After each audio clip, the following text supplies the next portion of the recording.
Bonjour à tous et bienvenue dans une nouvelle vidéo. Aujourd'hui on va voir la suite donc, du duel qu'on avait vu auparavant avec mon cube de draft. Si vous n'avez pas vu donc, le premier duel, je vous invite à aller le voir. Donc, pour le résultat, c'était mon adversaire qui avait gagné, qui se trouve à droite en bleu.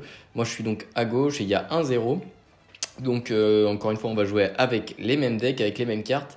Et donc je vais décider de commencer, je vais piocher ma 6ème carte et je vais set une carte pour l'instant. Je n'ai pas vu ce que c'était, on voit un petit peu ma main, rassurez-vous, mon adversaire ne le voit pas. Et je vais suivre une autre carte. C'est au tour de mon adversaire. Il va jouer donc le sorcier, le magicien sombre expérimenté, qui va pouvoir invoquer le magicien sombre depuis son deck, mais je sais qu'il ne l'a pas pris dans la draft, donc c'est une information qui est plutôt utile. Il va détruire mon Sangan, ce qui va me permettre d'aller chercher un monstre de 1500 d'attaque ou moins depuis mon deck. Je vais réfléchir parce que j'ai pas beaucoup de targets finalement. Je peux aller prendre la rainette par exemple, mais j'ai déjà une carte 7 et il me semble que j'ai pas de monstre à sacrifice en main. Donc j'ai pas forcément. Je sais pas trop exactement ce que je veux.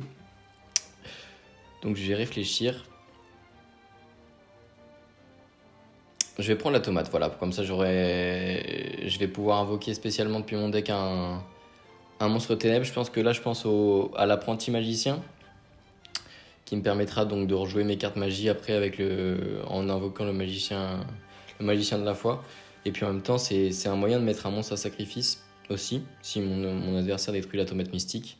Au tour d'après, j'aurai toujours un body, s'il n'a pas mis un autre monstre évidemment, sur le terrain, pour faire un monstre à sacrifice. Et voilà, c'est ce que je fais. Donc tomate mystique, on va voir ce que je vais aller mettre. Sûrement un monstre qui sert à rien. Mais en attendant, il y a quand même 2 cartes 7 de chaque côté. Donc là, il peut y avoir beaucoup d'interruptions. Il faut faire attention à garder peut-être ses monstres plus forts, à essayer de bait les cartes magie et pièges de l'adversaire. Et je réfléchis encore une fois beaucoup pour ce début de duel.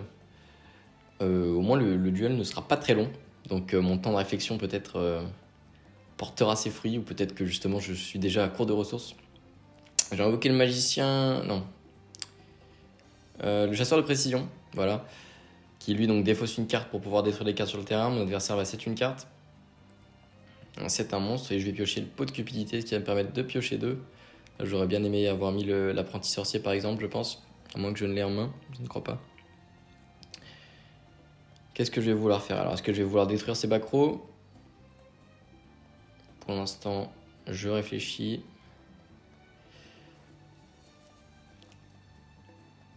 Je vais le sacrifier du coup. Je vais le sacrifier, je vais invoquer Jinzo. S'il n'a pas de réponse, voilà. Ça va bien l'embêter. Malheureusement, il a la trappe.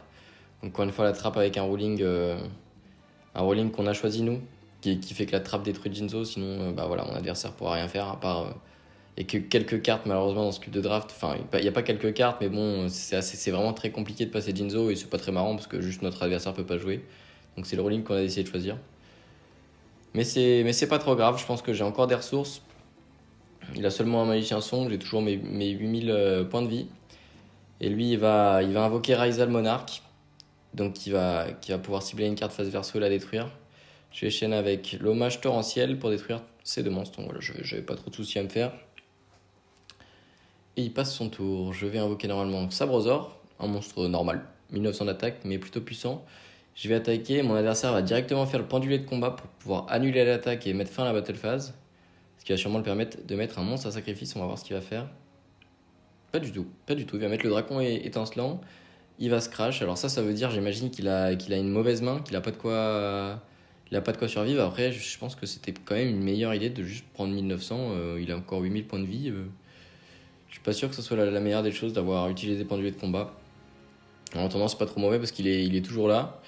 Au début de mon tour, je vais utiliser le pot de dichotomie, une super carte que j'adore et que je vous conseille de mettre dans la draft si vous avez un cube. On va renvoyer 3 monstres de types différents.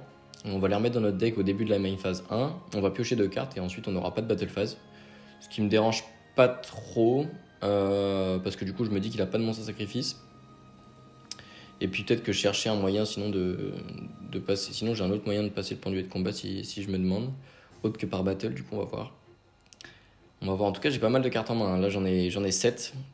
Donc j'ai clairement un avantage, mon adversaire qui a qu'une carte, malgré ses 2 posées et son body sur le terrain. Donc là je pense que je suis plutôt pas mal, je vais invoquer Ah, j'ai fait une petite bêtise là. Je vais invoquer le... Comment ça s'appelle?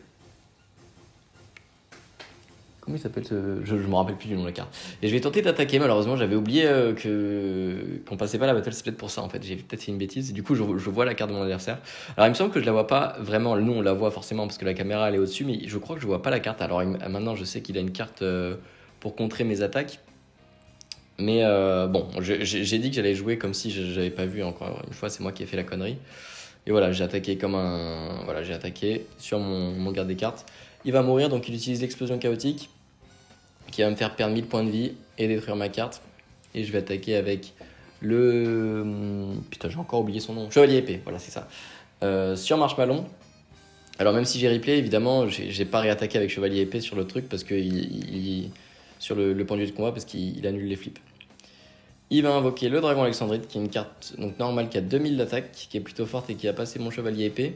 Donc là, on est plus en train de se taper dessus, quoi. On est là, on s'attaque. Il se passe pas des moves de fou. Mais en attendant, là, ça commence à être compliqué pour passer Marshmallow. Voilà, je vais utiliser la troupe exilée directement. Je vais bannir un light et un dark pour invoquer le BLS. Alors là, voilà, le BLS, ça me met très très bien. Il a 3000 attaques, il va pouvoir bannir une carte, il va pouvoir aussi attaquer 2 fois s'il n'a pas attaqué. Enfin, il peut faire qu'un des 2 effets, évidemment. Il va se prendre un mur de Sakuretsu directement. Donc je vais set une carte et je vais passer mon tour. Donc mon BLS est passé. Après, je sais que dans mon deck, j'ai des Monster Reborn, j'ai des appels de lettres hantées. Je crois que c'est tout pour Reborn, mais c'est déjà pas mal. Ah bah voilà, j'avais déjà appel de lettres hantées qui était 7.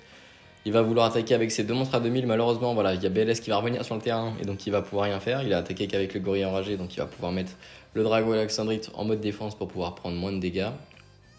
Et là, clairement, je suis en bonne position. Je vais set un... Non, je vais réfléchir. Je vais set un autre monstre. Et je vais attaquer sur le gorille. Il va prendre 1000. Je vais utiliser l'effet de BLS pour pouvoir réattaquer l'autre monstre.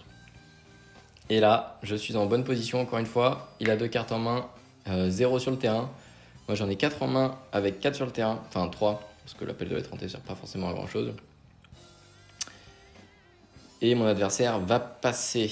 Je vais sacrifier un monstre pour pouvoir mettre Parchat. Parchat qui a des dégâts perçants. Et lorsqu'il inflige des dommages de combat, je vais pouvoir piocher une carte. Donc c'est pour ça que je le fais, pour pouvoir piocher un maximum. Je sais que mon adversaire là, il peut rien faire.